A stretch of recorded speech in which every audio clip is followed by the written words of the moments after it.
Hello, I'm Joe Barks. Welcome to another edition of The Road Back, brought to you by Club and Resort Business, Club and Resort Chef, and the Club and Resort Chef Association. Today's episode is sponsored by Rainbird, the leading global manufacturer and provider of irrigation products and services. Headquartered in Azusa, California, the privately held company was founded in 1933 during California's agricultural boom. Since the beginning, Rainbird has produced and offered a broad range of irrigation products for farms, golf courses, sports arenas, commercial developments, and homes in more than 130 countries around the world. Over the past 8 decades, Rainbird has been awarded more than 450 patents worldwide, and today the company offers over 4,000 water-saving irrigation products and services, including irrigation sprinklers, drip lines, pumps, and timers controllers as part of its commitment to the intelligent use of water.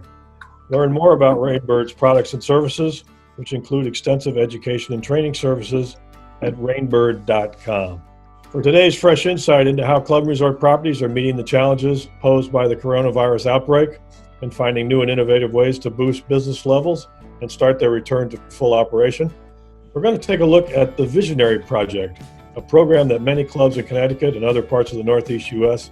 have been participating in, not only to adapt club procedures to properly address concerns related to COVID-19, but also to improve services and facilities and capitalize on not only the new realities, but also some new opportunities that have been presented by the pandemic and that stand to permanently affect club operations going forward. With us today is Keith Armstrong, General Manager of Greenwich Country Club in Greenwich, Connecticut. Keith spearheaded the creation of the program and helped to coordinate having other clubs participate and contribute to it. Keith, thanks for giving us a few minutes today. And maybe you could start by giving us a quick overview of what prompted the creation of the Visionary Project, how it was developed, and how it's spread to now involve many clubs in your area. Yeah, Joe, thank you for having me. It's a pleasure. I feel like our topic of conversation since we closed on March the 13th has been really how we can find best practices and principles as it relates to member and team interaction. And on the day we closed, we got in a room with our team and just looked and said, how do we get back to business and how do we open up again? And I began to review many articles and started reading multiple publications in terms of what it would look like after COVID and returning to business.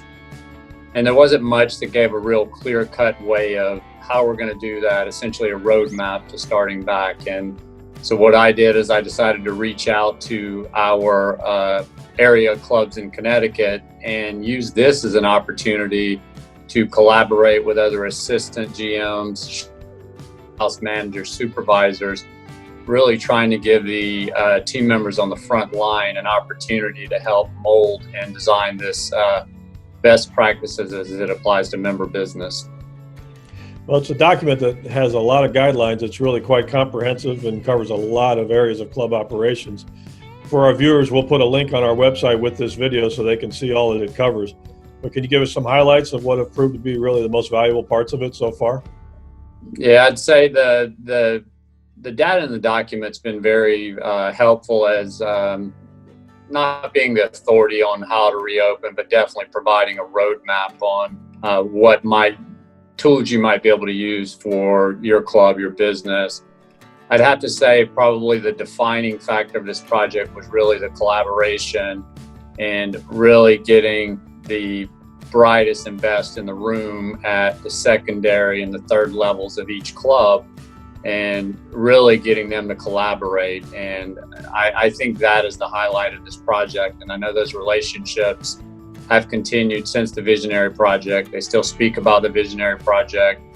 It continues to evolve daily as we look at what we wrote from a boardroom and then started putting it into practice. So it is a living, working document that's going to continue to evolve and be useful even as full operation if we ever get to that point. Yeah, definitely so.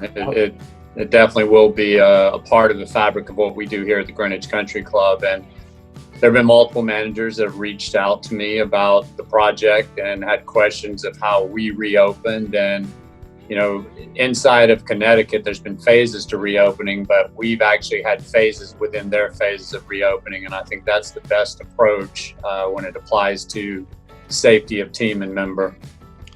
Now, your program largely grew out of the Connecticut chapter of the CMEA, but is this something that you see other chapters adopting or can adopt? And is it going to be something that catches fire nationally, you think? I will be doing a webinar nationally on the leadership piece. Is it tied to the Visionary Project with the club managers? The Connecticut chapter is using it. Another reason for using it is it gives us all the same plane to work from. And as we're adding to this living document, you can see it working. We use mechanisms where when any team member goes in and edits the document, we have that information in real time. You can actually see what, a member from another club, team member from another club, they realize something in the best practices needed to be adjusted, and they adjust it, and you have the information in real time. So how many clubs are participating in it now? So we had 20 clubs produce essentially 2 team leaders from each club. So we had 40 of what I say the brightest and best minds with over 4,000 hours of research. But I've been reached out. I've had contact with probably an additional 30 clubs that are using it in some way, shape, or form as to how to reopen. But there's no limit to how many can participate? No limit. And, I feel like the more we can educate, the more we include in this process, the better we're all going to be for it. So you do think, even though it's evolving, it eventually become a permanent part of everyone's operations? I am. Yeah, I'm hopeful that is. I'm hopeful that will occur. I think what has been nice is I've had a few small restaurants reach out to me that don't have the resources to do these types of what I would call standard operating procedures. As we know, there's a lot of data, a lot of time, research that goes into those. There's been the mom and pop restaurants, several of them have used it to reopen, and it's been a big help for them. I know your background is as an executive chef, so a lot of this is food and beverage oriented, and that's where really safety really has to come into play, probably more than anything else in a club operation. Yeah, I would agree, and I would say that the food and beverage industry, they're probably closer to being 100% compliant even pre-COVID. We've added a few things here that are things that I've researched in the process, from UV light technology to our infrastructure to help kill molds and viruses, different technology in terms of cleaning technology. It is, I believe great things will come from COVID, and I think it's the innovative process and the creativity at which we're all figuring out how to do something that we've done now for some of us 20, 30 years.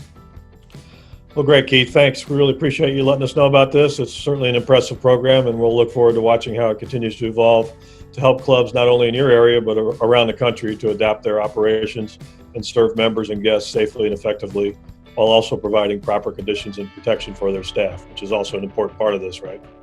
Yes, sir. Yes, sir. Thank you.